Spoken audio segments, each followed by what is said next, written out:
Gente de campo, integrando a un país. Señores, ¿qué tal? Muy buenos días para todos. Bienvenidos a esta nueva edición de Gente de Campo aquí por la pantalla de la tele. 60 minutos para estar compartiendo con ustedes un domingo más, ya en esta temporada 2024, que nos llevará durante todo el año a compartir domingo a domingo la pantalla de Canal 12 con Gente de Campo. Hoy vamos a estar hablando sobre la sostenibilidad en Uruguay y las oportunidades que se abren justamente para el país. Y venimos de un evento que se hizo hace algunos días, Agro en Punta, la primera edición que se desarrolló en Punta del Este, donde realmente fue un éxito y donde todos estos temas estuvieron muy arriba de la mesa y fueron discusión de prácticamente todos los días, los 4 días que se llevó adelante Agro en Punta, como decíamos, en el Centro de Convenciones de Punta del Este. Vamos a comenzar justamente a invitar a los panelistas del día de hoy. Vamos a recibir a la ingeniera agrónoma Cecilia Patarino, es especialista en inversiones en agronegocios de Uruguay 21. Cecilia, buen día, gracias por estar con nosotros. Muchas gracias por la invitación.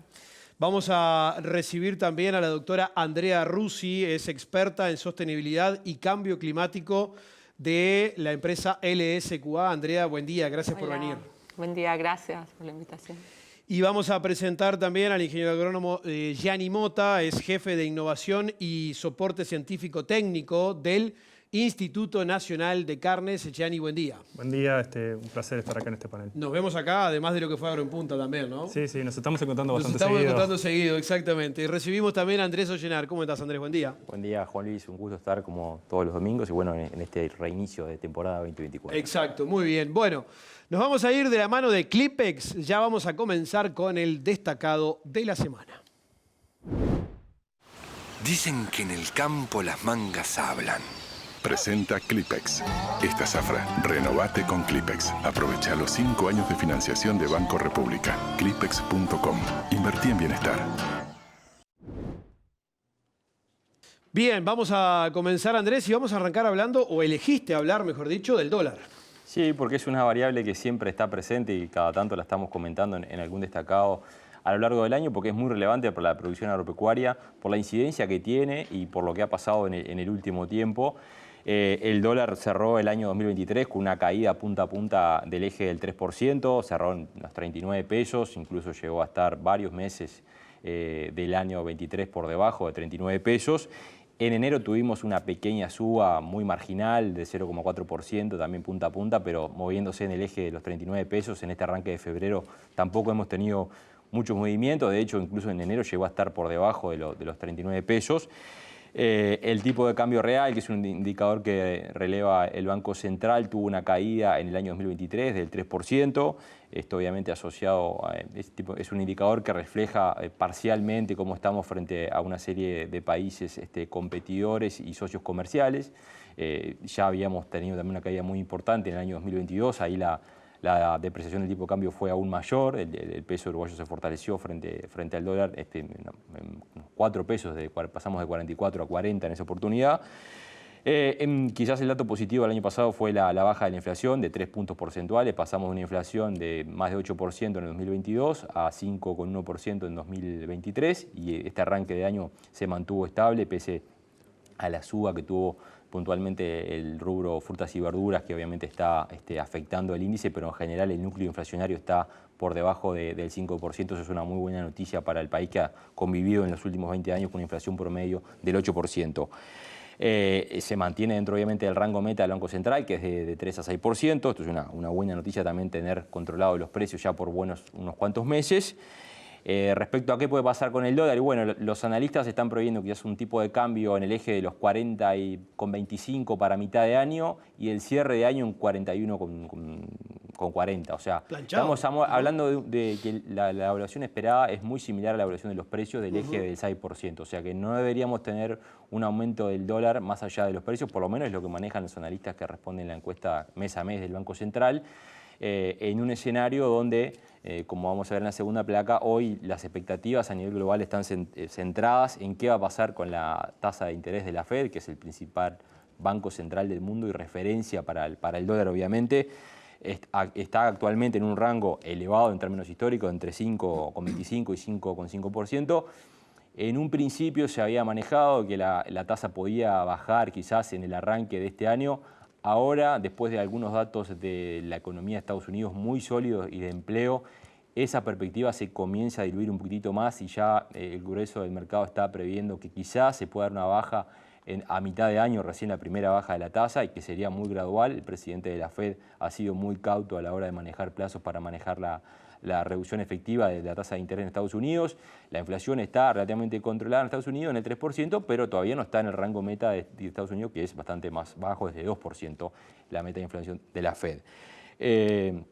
Hay otros escenarios que también pueden estar complicando el escenario de bajas de la tasa de la Reserva Federal, porque estamos en un conflicto muy importante, como sabemos, aparte de la guerra de Israel, en la Franja de Gaza, también tenemos ahora un conflicto en el Mar Rojo que se ha sumado y generado mucha preocupación. ¿Por qué? Porque ese corredor es responsable del 25% del comercio mundial y la mayoría de las navieras han dejado ya de circular por los riesgos que implica eso, y bueno, se está previendo que esto también quizás pueda tener un impacto en los precios de los alimentos, dada la relevancia que tiene obviamente la cadena logística en la fijación de los precios. Así que arrancamos este año con un dólar planchado y todavía con algunos nubarrones, por ejemplo, porque tenemos conflictos muy importantes y además, obviamente, con esto que puede pasar, que efectivamente si la Reserva Federal va a bajar la tasa de interés en el primer semestre o no. Un dólar a 41 para los exportadores, para un país como Uruguay, no es buena noticia, ¿no? Y no, de hecho, ya lo vienen reclamando hace mucho tiempo, que hay mucha preocupación. Hemos tenido acá diversos agentes del sector, no solo los exportadores, también los productores, obviamente, que en el último ejercicio que cerró el pasado 30 de junio, el dólar tuvo una incidencia brutal en ese resultado, aparte de la caída de la producción que tenemos Ojalá que el clima pueda acompañar un poco más este año, porque los precios internacionales de los granos, sobre todo, han caído bastante. La carne está por debajo de los $4.000. Todavía no tenemos una recuperación clara de China, que es el principal jugador.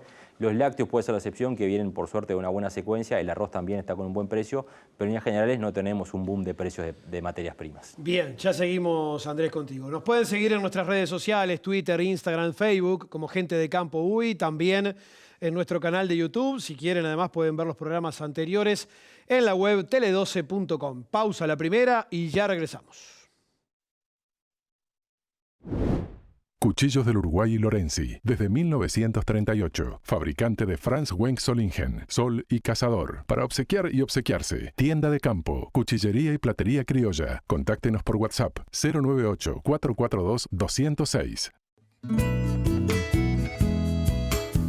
Zambrano y Compañía. Seriedad y dinamismo todos los días del año. Primera empresa nacional de servicios agropecuarios. Venta de insumos, campos, remates virtuales, consignación de lanas, embarques a frigoríficos, remates de cabañas, remates de aras, inversión en agrobonos. Todo en un mismo lugar. Zambrano, su mejor opción agropecuaria. ¡Vendo!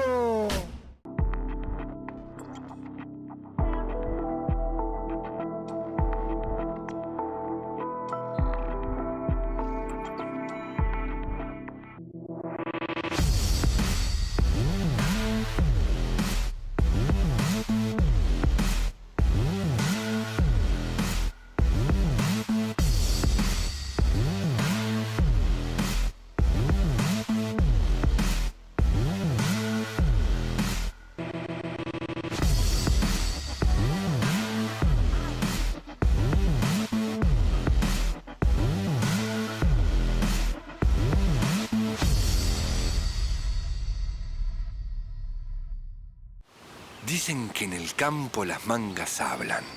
Hablan del cuidado del ganado y las personas. Hablan de simplicidad, de eficiencia, de orgullo por lo que hacemos y producimos.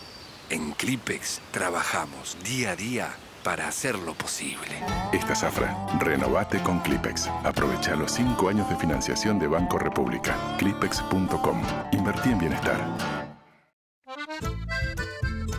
En Indarte y Compañía, porque trabajamos en equipo, seguimos creciendo. Hoy, como todo el año, la mayor cantidad y la mejor calidad la tiene en Plaza Rural con Indarte. Y recuerde, porque somos un gran equipo, la mejor oferta de volumen y calidad la tiene Indarte en Plaza Rural. Haga un mate y llegue acá por Indarte y Compañía. Compra Compra tu campo en plazos extendidos con el Banco República. Para las grandes y medianas empresas, financiamos hasta el 70% de la inversión en plazos de hasta 15 años con 2 de gracia. Y para micro y pequeñas empresas, lanzamos el programa Pymes con 90% de financiamiento en 30 años y empezás a pagarlo hasta en 2 años. Todo con las mejores tasas de financiamiento. Informate en brow.com.uy. Banco República, nuestro banco país. Cuchillos del Uruguay y Lorenzi, desde 1938. Fabricante de Franz Wenck Solingen, Sol y Cazador. Para obsequiar y obsequiarse. Tienda de campo, cuchillería y platería criolla. Contáctenos por WhatsApp 098-442-206.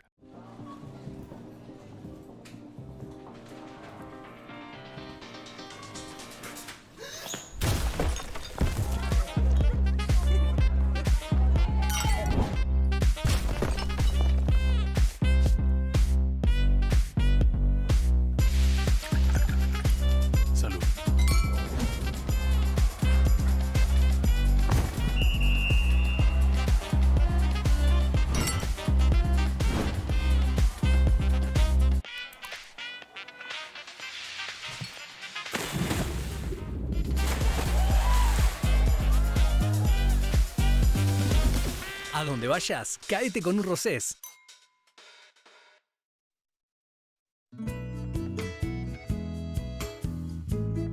Presenta este programa Aeronaves Tecnam.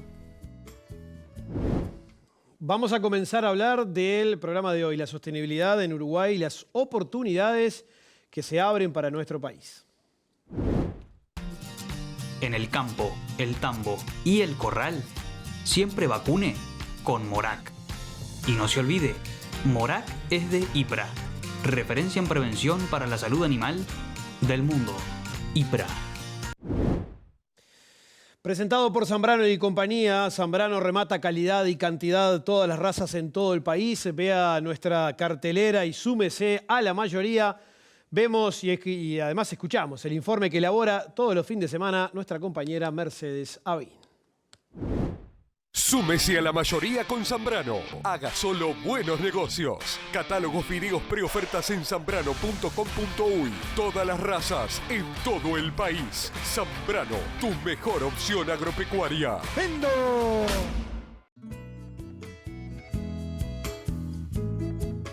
En el marco de la primera edición de Agro en Punta Expo and Business, Uruguay expuso sus diferenciales asociados no solo a la estabilidad política, jurídica y social, sino a su solidez macroeconómica, los beneficios para el inversor, las políticas ambientales y las características de los sistemas productivos que buscan atender las tendencias de los mercados mundiales cada vez más exigentes. Teniendo en cuenta el rol que hoy tiene la sostenibilidad, el país aparece como un referente en la innovación y el compromiso ambiental. Durante el Foro Uruguay Sostenible realizado durante la primera jornada de Agro en Punta, el ministro de Ambiente Robert Bouvier destacó la importancia de mantener los altos estándares ambientales y una regulación adecuada, elementos que contribuyen significativamente al valor de la producción uruguaya y su crecimiento económico. En la misma línea, el ministro de Ganadería, Fernando Matos, destacó que Uruguay es referente en materia de calidad, inocuidad y sostenibilidad, brindando garantías en cuanto a la calidad de sus productos en el mercado. Teniendo en cuenta que la sostenibilidad es uno de los principales pilares de la propuesta de valor de Uruguay a la hora de atraer inversiones, resulta fundamental comunicar correctamente las cosas que en el país se hacen bien. Por eso se advirtió sobre el lenguaje que existe en el mundo de las normativas y regulaciones ambientales, donde inciden muchos aspectos ideológicos y la importancia de participar en las negociaciones para no terminar con la soga al cuello.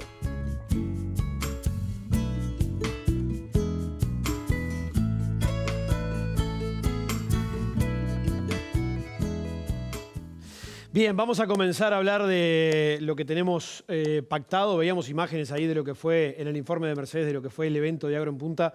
Realmente muchísima gente, muchísimos extranjeros también que estuvieron presentes en la actividad donde Uruguay se mostró de alguna manera al mundo. Bueno, Andrea, ¿cómo se muestra hoy? ¿Cómo está Uruguay al momento de justamente de mostrarse al mundo? ¿Cómo está trabajando Uruguay? Mira, fantásticamente, en el sentido de lo que comentaban.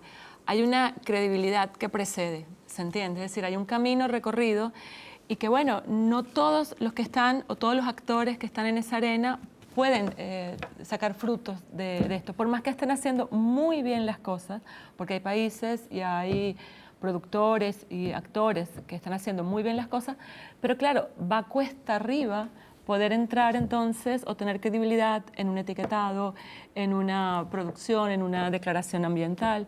Y esto ha venido de la mano de un trabajo anterior, ¿sabes? Las cosas como las ves que se han venido desarrollando poco a poco.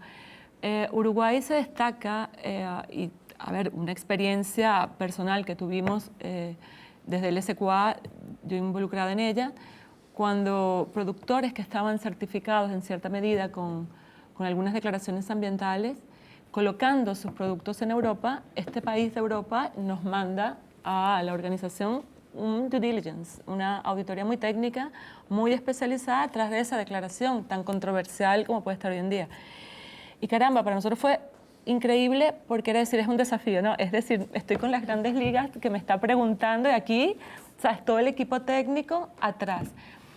Mira, lo explicamos, fantástico, nos aplaudieron, pero ¿sabes dónde, disculpen el coloquialismo, pero dónde se le cayó la baba a este señor? Con el sistema de trazabilidad de INAC, cuando le mostramos las cajas negras, cuando le mostramos, entonces claro, no es que desmerece eso, pero para nada, todo el trabajo acompaña, sino es una cosa y la otra, es decir, un ente que es capaz de traducir, claro, es un ente, bueno, la especialidad nuestra es traducir eso en el lenguaje que aquel me va a abrir la puerta, ¿cierto? Es ahí donde está el puente y nuestra expertise, el hablar de esto en ese lenguaje, ¿no? ¿Hay ventajas frente a nuestros competidores? Y digo competidores cuando me imagino exportadores de carne, exportadores de leche, en fin, exportadores de lana. Y sí, claro, hay desafíos y hay ventajas. Hay ventajas cuando el nicho se desarrolla, cuando llegaste a la arena, pero hay a veces desafíos, como lo comentaba, de hablar un lenguaje más transversal, ¿cierto? En Uruguay es fantástico, tú ves en los productores, en todos los sectores, una experticia técnica muy elevada. Entonces esto está fantástico porque conoces y sabes lo que tienes, pero a lo mejor te está faltando la pata comunicacional de entender por dónde viene el que está hablando. Es decir, hay otro lenguaje que se maneja y a veces es un lenguaje con algunos componentes ideológicos que hay que tolerar y entender, pero hay que saber defender entonces esto en este otro lenguaje. Gianni, desde INAC, ¿cómo se ve esto?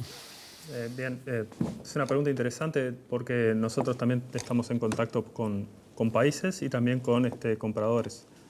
Y por lo general siempre cuando llegan al INAC siempre es lo que precisan es información del país, no de un productor. Es decir, vienen por eso mismo que decías, en realidad digo, ¿cómo es tu país? ¿Cómo es tu sistema de producción? Y dependiendo si son compradores que ya estaban acá, que ya estaban en Uruguay, pero vienen con nuevas preguntas, o si son nuevos productores, igual siempre se van sorprendidos con el sistema de producción, porque antes Europa no hacía tantas preguntas de sostenibilidad.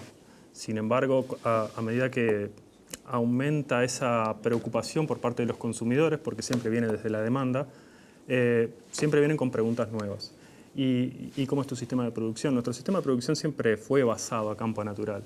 Y como dijeron en Agro en Punta, antes los compradores, los traders, los importadores, estaban mucho más tiempo en la planta y viendo cómo era el sistema de funcionamiento en la planta, pensando en el producto, en los procesos del producto, no en los procesos del sistema de producción. Y ahora como que se dio vuelta la tabla y prefieren conocer más cómo es el sistema de producción más que el procesamiento. Entonces, y eso lo vemos que cada vez viene más y más. Y ahí es donde están todos los sistemas de información público que también dan mucha transparencia. ¿Por qué? Porque cuando nos comparamos con otros países, por ejemplo, no hay ningún país que pueda decir yo tengo esto para todo el país, para todos los productores. Yo puedo seguir todo el sistema. Por lo general, siempre cuando vamos a otro país, o un ejemplo de otro país vecino, siempre son o regiones o empresas que tienen, vamos a decir, solucionado el sistema de la trazabilidad o de generar información de sus sistemas productivos. Uruguay 21, ¿cómo maneja todo, o sea, toda esta información que se genera a través de campo, como a través del SQA, por ejemplo, lo que sea?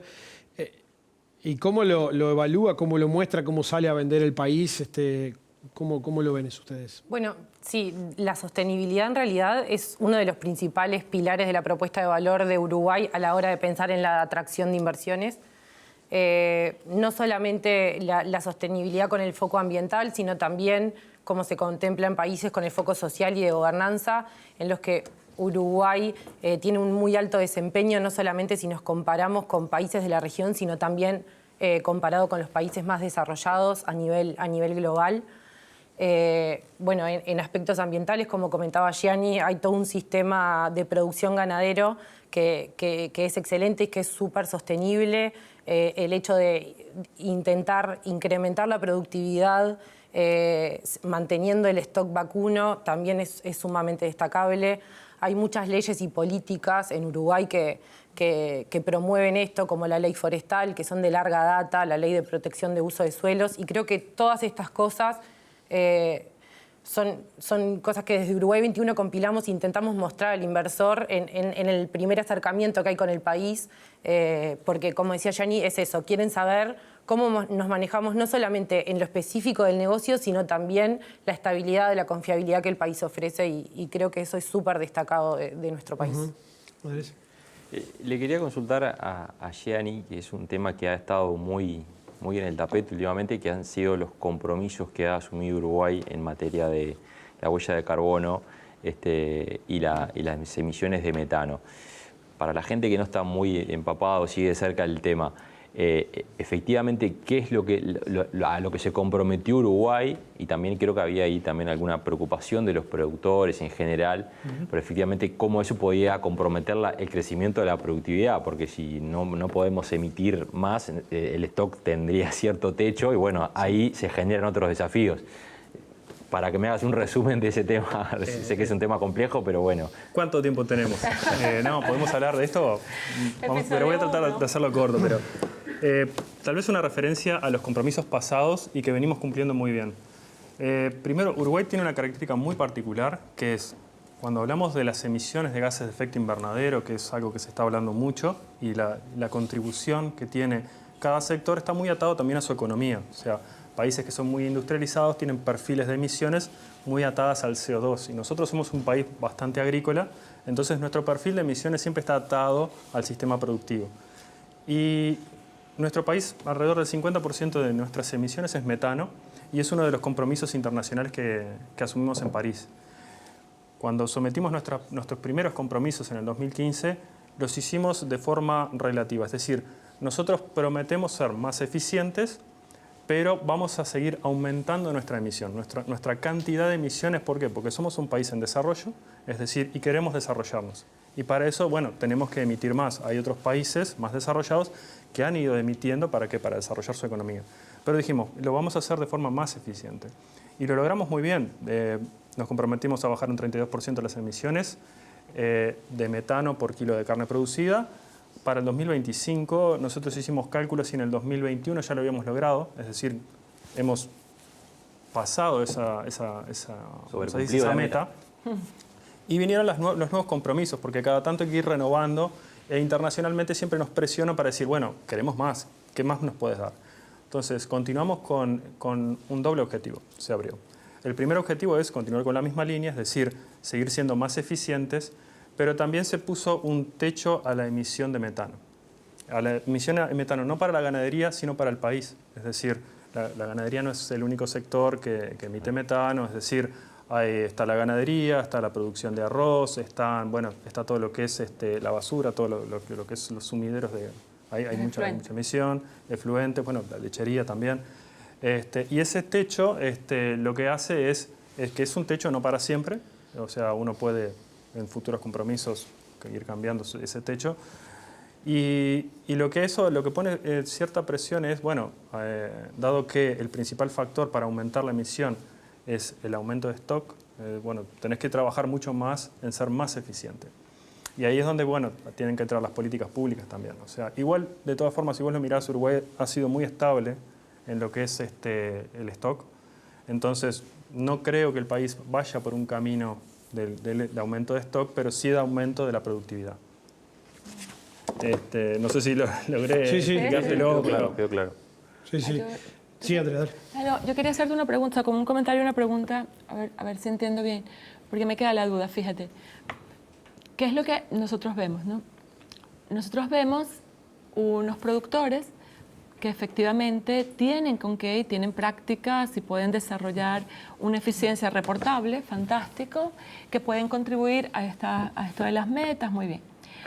Para que el productor haga esto, a ver, ese producto que tiene, entonces, que entra en una cadena frigorífica, que después tiene que ser comercializado, bueno, él necesita un incentivo para esto, ¿no? O sea, a ver, porque yo estoy comprometiendo horas de trabajo, gente, asesoría, el otro fue a estudiar para allá, bien. Entonces, hay un costo extra en esa cadena de valor de la carne, ¿cierto? ¿Cómo lo ven? ¿Qué es lo que hemos...? Entonces, la duda que me entra, y por eso mi pregunta, fíjate la duda, ¿eso es real? Hay efectivamente nichos de mercado que valorizan esa carne, pero nos consta porque es justamente donde hemos tenido esto, bien, pero son nichos. ¿Qué ocurre? A falta de un mercado grande para esto, ocurre obviamente el señor en un mercado regulado de carbono que antes de pagar en el mercado de Europa 82, 60 euros la tonelada de carbono, mira para América y dice, ay, pero si está este mercado voluntario con $5 la tonelada. Y compra créditos de carbono el suelo en Uruguay. Entonces, Uruguay, el productor, como no tiene quien le compre, su producto muy neutral, muy bueno, vende el campo, vende el carbono, 20 años se compromete. Entonces, claro, Uruguay se compromete con unas metas, pero ¿y esa meta, esa reducción, dónde va a estar si el carbono está vendido? Ahí hay una doble contabilidad. Ese es el riesgo que nosotros vemos y no me queda claro que esté en el tapete. Hay doble y triple contabilidad. Ya, por eso. Entonces, ¿qué va a pasar como a Dinamarca? Sí, no, hay una cosa que es el mercado privado, el mercado de créditos de carbono, compra-venta. Quien lo único que hace es certifica que ha secuestrado carbono y bueno, sale al mercado voluntario y lo vende. Se vende. Hay una discusión internacional que se hace todos los años en la COP, en donde se está tratando de regular esto para que no exista esa doble y triple contabilidad. Claro. Y para que, por eso también la Unión Europea, con esta nueva reglamentación del greenwashing, va a prohibir todo lo que sea productos carbono neutro con el mercado de cancelación. Pero con compensación, es decir, carbono neutro, natural. Digo, un productor aquí en esos campos como los tenemos, perfectamente puede colocar carbono neutro en su etiqueta, porque está obtenida en la producción de su alimento. Es decir, él no sembró un bosque en Australia para compensar. Está dentro, forma parte. Ese carbono ocurre porque ocurre la carne. No hay carne, no hay carbono. Entonces ahí, cuando es in-setting, la declaración en la Comunidad Europea te permite entonces etiquetar. Sí, sí. Exacto. Bueno, aunque el tema se desvió un poquito, pero te redoblo. Digamos que los sistemas de producción y los compromisos internacionales en realidad no están considerando este balance, sino solamente emisión y techos de emisión. Es decir, no estamos hablando de balance de carbono. Y por eso es un tema que se discute aparte. Sí, cuando tú mirás los compromisos que tenemos en París, sí nos comprometemos a, por ejemplo, mantener o aumentar el monte sembrado artificialmente y mantener el monte nativo. Nunca hablamos de balances de carbono ni stocks de carbono en ese sentido. Tú no estás viendo políticas que se hablan de balances, sí de techos de emisión o de ser más eficiente. Y para el productor, también es económicamente más interesante, vamos a decir, ser más eficiente, porque en realidad cuando uno es más eficiente en la emisión de carbono, en realidad lo que estás haciendo es, en vez de que ese animal emita metano, lo mete en carne. Sí, sí. Claro, es más. Cecilia, desde Uruguay 21, ¿cómo se ve justamente todo esto que andaban hablando entre Gianni? ¿Cómo lo ven? Bueno, en realidad, desde Uruguay 21, creo que lo principal es como que tenemos que hacer un gran esfuerzo para poder mostrar realmente cómo producimos los alimentos en nuestro país, fundamentalmente la carne, que es uno de los principales. Y creo que muchas veces está asociado en los consumidores más desarrollados en Europa con un sistema productivo que va en detrimento de los recursos naturales, con la deforestación, con la tala. Y bueno, me parece que es todo lo opuesto a lo que sucede en Uruguay. Y bueno, nuestra visión desde la agencia es poder poner en imágenes y en pantalla. ¿Cómo comunicar esto? Exacro, comunicarlo. ¿Cómo comunicar? Creo que es un ejercicio de Uruguay, todo el país, digamos, ¿no? Sí, exactamente. Ajá. ¿Y cómo lo piensan? ¿Cómo lo elaboran? Y bueno, ¿cómo avanzan sobre eso? En realidad, nosotros trabajamos recibiendo inversores y acompañamos a los inversores durante todo el proceso. Y bueno, mucho con con otros organismos como el INAC y también con productores en los que intentamos, cuando vienen a Uruguay, mostrar y poder, que realmente conozcan los sistemas productivos y cómo desarrollamos eso en nuestro país. Sí, a mí este tema, digo, que obviamente que está muy en la agenda y lo estamos viendo hoy, a mí me genera algunas interrogantes, sobre todo porque las normas se fijan en Europa y hay como esa doble moral, porque Una zona que hizo cualquier desastre, ¿no? Se taló todo, y lo estamos viendo ahora en esta última semana con la protesta de todos los productores agrícolas, no solo en Francia, sino en Alemania, en España, en todos lados.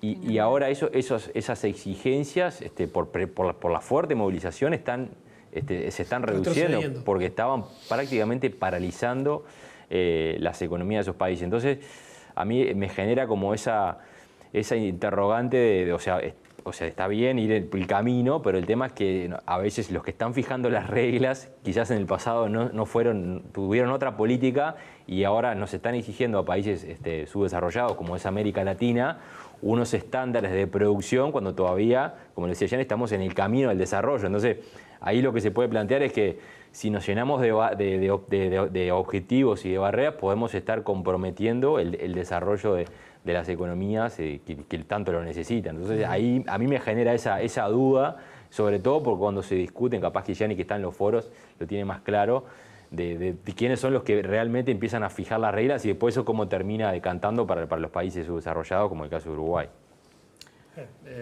Sí, es muy interesante. Todo lo que es negociaciones internacionales, Uruguay tiene sus negociadores en distintas áreas y sí, defienden esa posición. Incluso el ministro Matos también utiliza ese argumento, somos un país en desarrollo, si tú me vas a poner limitantes a las cuales, en este momento, ¿no?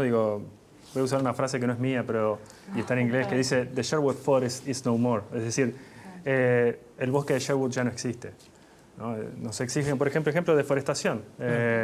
El monte, lo googleé y dije, ¿cuántos hectáreas era el bosque de Sherwood? Más de 10.000 hectáreas. Hoy quedan 200 con suerte. ¿Por qué? Porque la Unión Europea se desarrolló y precisó hacer agricultura y ese bosque se fue achicando y fue desapareciendo. Y vos mirás en Google Maps y es toda agricultura alrededor.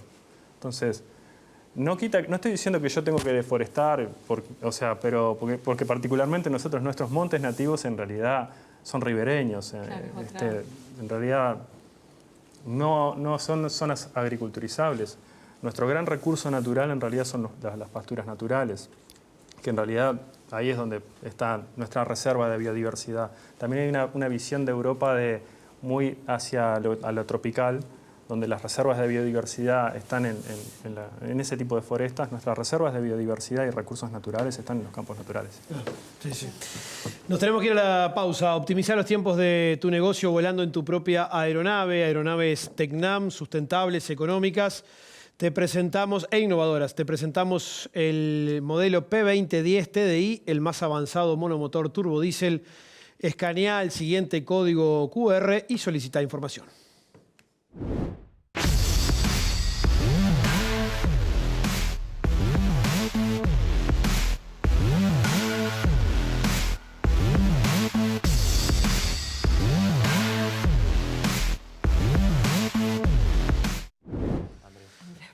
Pausa y enseguida regresamos.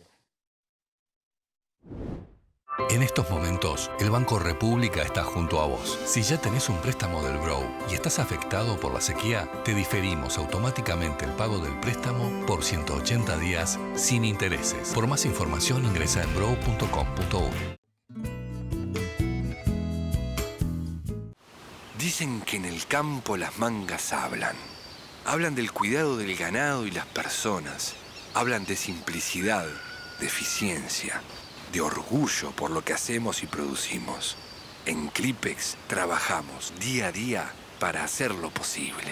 Esta zafra, renovate con Clipex. Aprovecha los 5 años de financiación de Banco República. Clipex.com. Invertí en bienestar.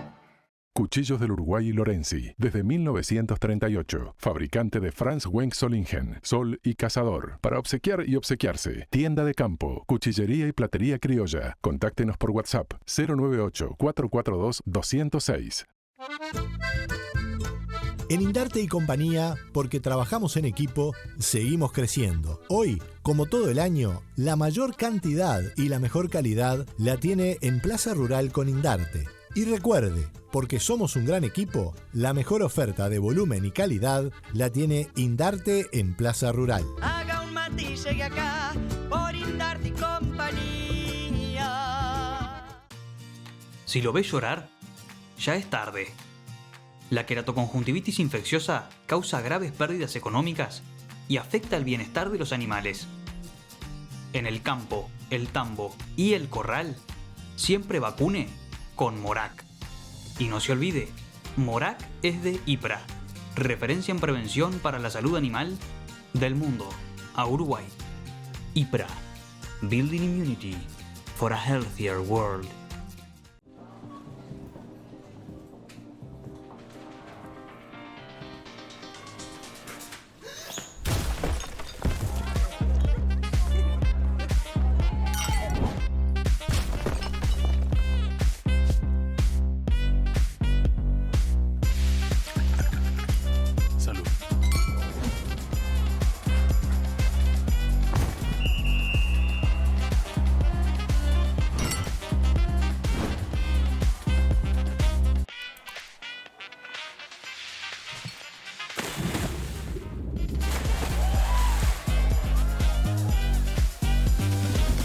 A donde vayas, caete con un Rosés.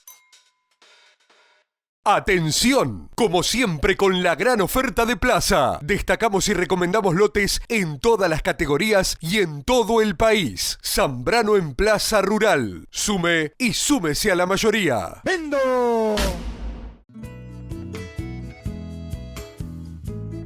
Presenta este programa Aeronaves Tecnam. Estamos hablando de la sostenibilidad en Uruguay y, bueno, las oportunidades que genera justamente esto para nuestro país. Opa, ¿qué se celebra hoy acá? ¿Me puedo sumar? Yo brindo por el amor. Yo brindo por la amistad. Y yo brindo por mis secretos. Vinos Rosés. Y ya no hay más secretos. Bien, seguimos. En energías limpias estamos muy bien, ¿no? En el país, a nivel mundial, digamos. Sí, bueno, eso es también uno de los destacados de Uruguay. Tenemos una matriz energética en más de un 95% de fuentes renovables en promedio de los últimos años. Y eso nos posiciona muy bien a nivel mundial. Somos segundos a nivel mundial en energías limpias y lideramos el ranking de transición energética, así que sí, muy bien. Cecilia, y sobre ese tema, Uruguay obviamente tuvo, como lo decías, una fuerte impulso en las últimas 2 décadas, todo lo que fue la energía eólica, la energía solar. Ahora hay un nuevo paso hacia lo que son los combustibles sintéticos, hay proyectos de hidrógeno verde, ustedes que están en contacto con inversores. ¿Cómo están viendo esa área en particular? ¿Están notando que hay más interés, consultas para todo lo que es la producción de hidrógeno verde, gasolina sintética? ¿Cómo están viendo ese tema? Sí, exacto. Esto de la transición energética y de las energías renovables trajo aparejada, liderada por el Ministerio de Industria, una hoja de ruta de impulsar el hidrógeno verde y con esto consultas, de hecho algunos proyectos en estado tal vez no 100% confirmados, pero avanzados y bueno, trabajamos acompañando en este sentido a uno de ellos y también mucho en conjunto con el Ministerio de Industria para asistir a ferias, promover Uruguay, que es fundamental. Sí, recordemos que hay un proyecto muy grande en Paysandú, de la empresa GIF, en conjunto que está en CAP también ha involucrado, es una inversión de más de 3.000 millones de dólares. Es una UPM, otra UPM sería, si eso se concreta. El presidente de ANCAP está bastante entusiasmado que esa iniciativa pueda comenzar a avanzar en este año y quizás empiece ya lo que sería la construcción en el año 25 o 26. Así que creo que también ahí hay bastante por camino y oportunidades, como lo mencionaba el título del tema. Sí, creo que en línea, además de toda la hoja de ruta del hidrógeno verde y también hablando un poco de la sostenibilidad y de cómo hemos trabajado, también el Ministerio de Vivienda trabajó en una hoja de ruta para la construcción en madera, que creo que es como un eslabón más a agregarle valor al sector forestal, que es también uno de los que tiene más protagonismo en la captura y que se ha profesionalizado mucho en los últimos años, y me parece que tanto la hoja de ruta del hidrógeno como la de construcción en madera son dos disparadores y dos muy buenas señales de avanzar como en un buen camino. Sí, ahí también tenemos proyectos nuevos de industrias, de aserraderos, que era algo medio una pata pendiente que tiene Uruguay, y por suerte han surgido iniciativas privadas en 33, en Rivera, exacto, sí, que le van a dar otro empuje también a tener más materia prima para trabajar más la madera. Sí, duda. tenemos la primera planta de construcción de mass timber en Uruguay, que es Arboreal, en Tacuarembó. Claro. Que es una inversión también muy grande y muy prometedora, y que está trabajando en todos estos temas. A mí me quedan algunos datos de lo que se dijo en las conferencias, por ejemplo, el otro día en Agro en Punta. Lo dijo Walter Bethgen aquí, antes del cierre del año pasado.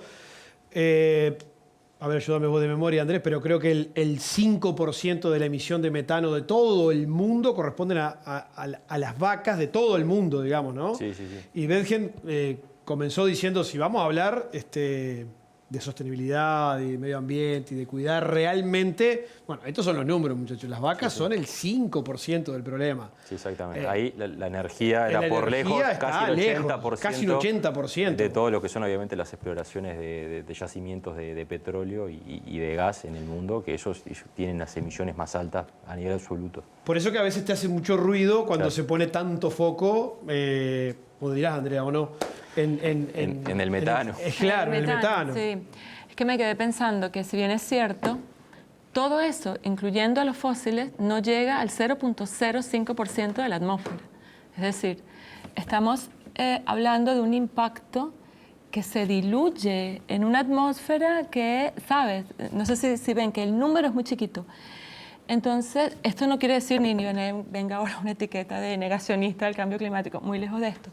Es entender que hay una realidad que la vemos cuando vemos los fenómenos como lo que estábamos hablando ahora, la niña, el niño, las sequías, esta temporalidad que cambia. Bien, hay una realidad por ahí, y hay una realidad que es la moleculita, en realidad cuánto de lo mío está llegando ahí, cómo la puedo medir, todo lo que está ocurriendo en esa dilución. Por eso, por ese efecto de ser tan poquito en un mar tan grande como es la atmósfera, es que puedo aclarar algo que comentaba Andrés ahora, de su duda de cómo en Europa ponen unas normas para el resto, que pareciera que quedara ellos y nosotros. Y más bien, por donde va, en aras como de limpiar un poco ese escenario, por donde va es porque el cambio climático es un tema global, no es un tema local. Entonces, el que está allá y la presión y de donde se deriva todo el querer frenar, viene por el entendimiento de que es algo global, ¿cierto? Bien. Entonces, es algo global, buenísimo, como ya yo me desarrollé, ya yo hice, ya yo estoy acá con estos niveles de bienestar de vida, pero ahora el que quiere acompañarme necesita invertir. Entonces, ¿quién va a invertir? Ese es el Acuerdo de París. Es decir, el Acuerdo de París lo que establece es, bien, señores, salvaguardando todo esto, la seguridad alimentaria, el tema social, la realidad de cada país, nos comprometemos a que algo vamos a hacer porque el problema es global. Bien, independientemente de la incertidumbre científica, que sería otro debate. Como acordamos que hay unos cambios, bien, perfecto. ¿Hay evidencia coyuntural? Buenísimo. Entonces, el Acuerdo de París dice, bueno, como todos queremos esto, pero ustedes no pueden llegar sin parar el desarrollo, aparece la obligatoriedad en la banca. O sea, el tema de la alineación, entonces, de los capitales para el financiamiento por parte de estos países a estos otros para lograr la transición. Por eso es importante saber comunicar. Es decir, porque Uruguay es muy atractivo. ¿Estamos comunicando bien o no? Y en algo sí, definitivamente. Porque cuando comparas, ¿no?, a Uruguay con otros países, ¿en qué sentido? Los capitales verdes llegan acá. Hay países en donde no pasan, adiós, so long, farewell, no te vi. ¿Se entiende? O sea, hay capitales y los capitales llegan acá y uno los ve en llamados. No sé si se han dado cuenta, si alguien hace un estudio, te das cuenta de los llamados a consultoría para implantación de tal y programa, y las oficinas de la ONU que se han instalado para manejar en conjunto con la banca multilateral, estos están acá. Y no en todos los países ocurre esto, ¿no? Claro. Que eso se administre bien o no, que quede a veces en el medio, eso ya es harina de otro costal, pero ocurre y están disponibles. Entonces, ese es el Acuerdo de París. Te quería, porque hoy lo comentaste, hoy que sí es un tema de preocupación de los productores. Si vos haces esos esfuerzos, ¿no?, cumplís con las normas, ¿cuándo vas a tener el retorno? Porque hoy, como lo hablamos, es algo por ahora muy de nicho. Entonces la duda es, natural que tienen productores, bueno, me obligan a cumplir con determinados estándares, pero mi producto, ¿cuánto más va a valer? Porque yo seguramente tenga que hacer inversiones o cambiar mi sistema productivo, puedo comprometer. Eso, ¿cuándo se va a masificar que yo efectivamente la marca Uruguay, carbono neutro, va a tener, no sé, un precio de la carne que va a valer un 30% más que Argentina? La industria cárnica ya lo ha dicho que no, Andrés. Ya lo dijo Marcelo Cabrera el otro día de Minerva en el foro. Dijo, señores, por el momento no. Claro que no en su nada. experiencia ya lo ha dicho no. Marfrig también, Claro, por el en momento no hay sobreprecios por tal cosa. Claro. Eso es lo que en su experiencia, estamos hablando de experiencias de quienes han hecho, pero bueno, hay que preguntarse si de verdad han hecho el esfuerzo de llegar a esos canales, ¿cierto? Porque hay personas que sí lo han hecho y sí han llegado y sí han obtenido un camino y un sobreprecio. El micro, pero bueno, hablan desde la experiencia de quien sí transitó, ¿cierto? Otra cosa es hablar desde la experiencia de lo que, bueno, de lo que hay, ¿no? Pero creo que hay que evaluar eso. Tengo dos comentarios. Sí. Uno es cómo llegamos hasta acá, que quería enganchar. O sea, si somos tan poco a nivel global, ¿cómo la ganadería, cómo el sector agro llegó a esto? Bueno, no hay que olvidarse de la larga sombra del ganado, documento que salió en el 2006, que decían que éramos el 18% de las emisiones totales globales como sector ganadero, o sea, todas las proteínas animales, y que era lo mismo que el sector transportista, es decir, todos los autos, todos los camiones, todos los aviones. Y a partir de ese momento, nosotros que estamos con nuestras vacas, campo natural, o sea, todo lo que conocemos, de repente nos dieron un golpe en la nuca diciendo, hey, sos vos el problema. Digo, pará. Y hablando de incertidumbre científica, la FAO fue corrigiendo ese número y arrancó en 18, pasó a 14, hoy somos 12. ¿Por qué fue cambiando? Por mejoras metodológicas, por conocimiento científico. Es decir, al principio no se sabía mucho y la incertidumbre era alta. Y a medida que vamos mejorando, llegamos al 11, pero es el 11 y desde que era el 2006, que dijéramos el 18, y en la última medición que hicieron en 2015, que somos el 11, la producción de proteína animal a nivel global aumentó un 40%. Es decir, realmente el número ese original estaba mal calculado. Claro, y capaz eso que dices, por esa razón el gobierno, que cuando nos hicieron la auditoría para la etiqueta que teníamos, se asombró con el sistema de trazabilidad, porque hay una incertidumbre que no manejamos y es la realidad de en cuánto puede estar afectando y cuánto puede estar absorbiendo entonces de infrarrojo este gasecito y cuánto está durando. Pero como tengo esa incertidumbre, tengo un modelo y tengo datos. En la medida que mis datos estén precisos, que yo los pueda asegurar, si todos nos medimos igual, vamos a llegar equivocadamente al mismo lugar. Pero yo puedo comparar uno con otro. Laboratorio IPRA, la referencia en prevención para la salud animal, presenta Foodwar. Proteja su majada con la única vacuna contra el pietín. Consulte en su veterinaria de confianza. Foodwar es un producto de Laboratorio IPRA. Y nos vamos a la pausa con la receta, como todos los domingos, de Beef Love.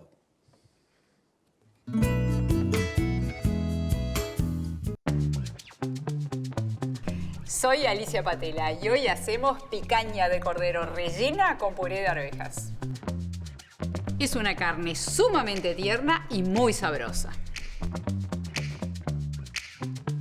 Este es un corte clásico de parrilla. Acá te doy otra opción. Esta técnica de relleno la podés aplicar al corte que quieras. Cortamos el queso en bastones para facilitar el relleno y untamos el jamón para darle cremosidad extra. Ten en cuenta que la carne al cocinarse se achica, así que no te pases de relleno. Yo le agrego el limón para alivianar el efecto grasa. Ácido y grasa se balancean.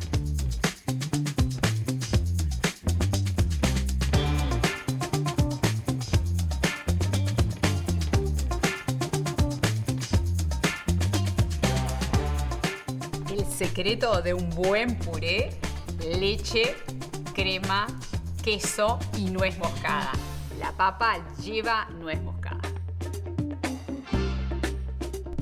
Tenés que probar esta combinación de sabores, la dulzura de las arvejas y la potencia de la carne.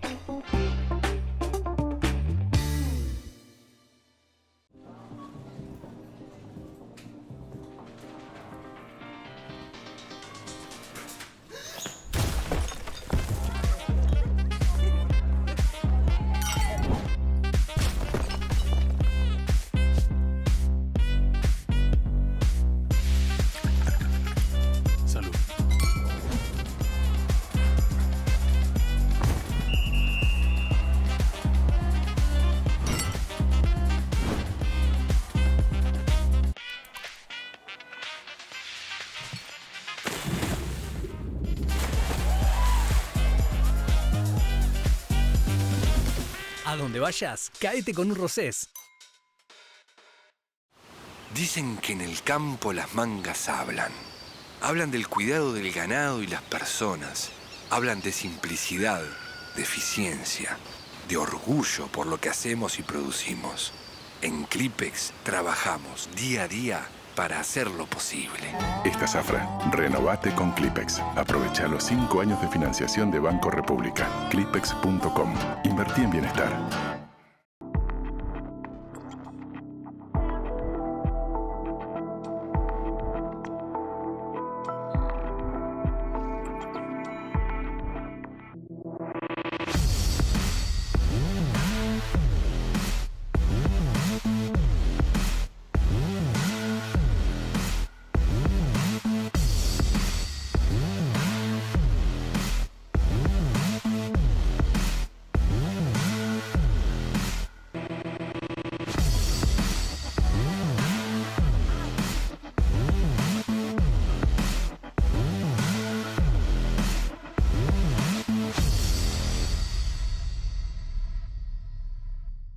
Zambrano y Compañía. Seriedad y dinamismo todos los días del año. Primera empresa nacional de servicios agropecuarios. Venta de insumos, campos, remates virtuales, consignación de lanas, embarques a frigoríficos, remates de cabañas, remates de aras, inversión en agrobonos. Todo en un mismo lugar. Zambrano, su mejor opción agropecuaria.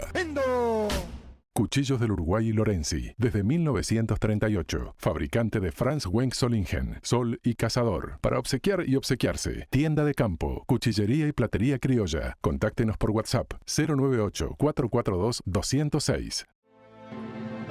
Compra tu campo en plazos extendidos con el Banco República. Para las grandes y medianas empresas, financiamos hasta el 70% de la inversión en plazos de hasta 15 años con 2 de gracia. Y para micro y pequeñas empresas, lanzamos el programa Pymes, con 90% de financiamiento en 30 años y empezás a pagarlo hasta en 2 años. Todo con las mejores tasas de financiamiento. Informate en brow.com.uy. Banco República, nuestro banco país.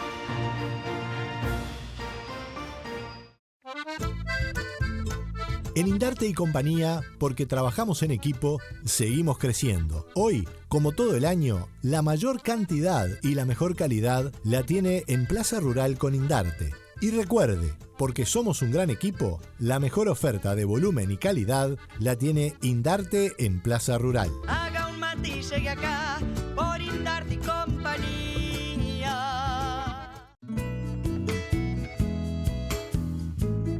Presenta este programa Aeronaves Tecnam. Ingresamos al último bloque en esta mañana de Gente de Campo aquí por la pantalla de la tele.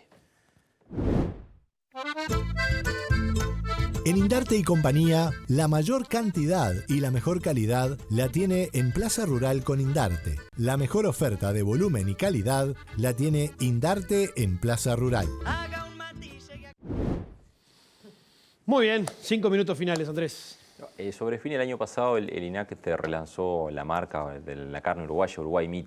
Y Gianni, a nivel de certificación, ¿está previsto algo incorporar en esa estrategia de marketing junto con Uruguay 21? Un poco por dónde van los lineamientos en cuanto al posicionamiento de la carne uruguaya. Bien, es una buena pregunta. No es justo mi área, no es marketing, pero sí, les puedo contar que sí, el INAC junto con Uruguay 21 relanzó la marca, nos alineamos con Uruguay 21, sacando la marca Uruguay Meats, dentro de eso lo que es Green Quality. No es la respuesta directa vinculada a certificaciones. Es decir, ahí nuestro entendimiento es que siempre tiene que haber lugar para el sector privado en términos de certificación, es decir, que el productor o las empresas quieran agregar valor por ese lado, que está un poco atado hacia el nicho. Nosotros sí estamos abocados a todo lo que es la marca sectorial, es decir, acompañar a todo el sistema de producción, no hacer procurar, por ejemplo, certificaciones específicas. Entonces, nosotros siempre procuramos defender todo lo que es el sector, defender, en realidad promover el sector ganadero con esa marca paraguas a nivel país. Sí utilizaremos atributos nacionales, pero siempre con información pública generada por el sector público, es decir, siempre con un paraguas nacional. ¿Qué pasa con la certificación que va a comenzar a regir para el 2025, si no me equivoco, de la no deforestación? Libre deforestación. Libre deforestación. Está muy interesante, sí. A partir no tenemos mucho tiempo, pero 3 minutitos. Bueno, en resumen, en líneas básicas, establece que los productores deben demostrar, por ejemplo, el no cambio de uso de suelo a partir de diciembre del 2021, ¿cierto? Para el 1 de enero del 2021, 31 de diciembre del 2020. Y es decir, que no hubo cambio de uso de suelo que se degrada de un estadio a otro. Pero principalmente, y lo que ha llamado la atención de esa normativa es la inclusión del due diligence para el área social y de los derechos humanos, ¿cierto? Es decir, que no vaya a ocurrir que en esa zona o que esté relacionada con los productos y toda su cadena de valor, porque no es únicamente el productor, es la cadena de valor. Entonces, no vaya a ocurrir que haya habido alguna población autóctona desplazada, derechos humanos violentados y este tipo de... Se esperaría igual que Uruguay entrara en un Green Channel, en un tipo Green Channel para esto, visto justamente lo que comentaba ahora, el equipaje que tiene de manejo y de demostración de manejo de uso y titularidad y sobre todo la inclusión de todos, de todas las personas como uruguayos en un momento dado del Estado, ¿no? Uruguay no tendría mayores inconvenientes no debería. En ese sentido. Se esperaría. Sí, se esperaría que no y creo que, bueno, por eso, porque venimos de muchos años trabajando en políticas y en leyes que ya avalan y certifican que no hay deforestación. Es decir, ojo, que no quede la idea de que, bueno, que no tendremos problemas, porque hay que demostrarlo. En este mundo todo hay que demostrarlo. O sea, en este mundo me refiero, en el mundo a donde... ¿Y se está trabajando en eso? Porque sí, se viene ahora. Se está trabajando definitivamente en esquemas para certificaciones de libre deforestación en diferentes ámbitos. Desde la Dirección General Forestal se trabaja específicamente en eso y tengo entendido que otros... Desde el sector privado. Sí, hay un enfoque que es, bueno, también, ¿no?, los roles del público y privado, porque la normativa europea habla específicamente de un due diligence desde el importador, es decir, es el sector privado que tiene que decir, bueno, yo tengo que probar o comprobar o dejar todos los mecanismos abiertos para probar que ese producto está libre de deforestación. Nosotros sabemos que Uruguay está libre de deforestación de forma general, pero ¿qué pasa si yo dentro de mi establecimiento en realidad hago una limpieza de monte que invadió por una invasora? Ahí es donde hay ciertas cuestiones que uno tiene que todavía salvaguardar, porque por ejemplo si yo limpié mi campo en el 2021, es posible que ese pedazo de campo en realidad desde la Unión Europea con sus sistemas de control digan, no, acá hay deforestación. Bien, perfecto. Vamos cerrando por acá. Cada uno de los invitados se lleva este espectacular vino Don Jacinto Cabernet Sauvignon, reserva 2020, es de Bodegas Rosés, que está allí en Sauce, en el departamento de Canelones. Es un espectacular vino, Don Jacinto Cabernet Sauvignon. Cada uno de los invitados se lleva eso. Además, Cecilia, también, de Cuchillos del Uruguay Lorenzi, que está por Avenida Garzón, allí 630, una hermosa ruana. Muchas gracias. Lo mismo Andrea, también. Y tenemos más regalos, Yani, en este caso es para vos. Un hermoso cuchillo para degustar el asadito ahora de Beef Love, que te vas a comer al mediodía, con el vino Don Jacinto y con el cuchillo de... Ya sé lo que voy a hacer en carnaval. Ya sé lo que voy a hacer en carnaval. Un buen asadito y vino. Exacto. Gracias a los 4 por venir. Nos reencontramos el próximo domingo, como es habitual, desde las 8 de la mañana, aquí por la pantalla de la tele. Que pasen ustedes muy bien.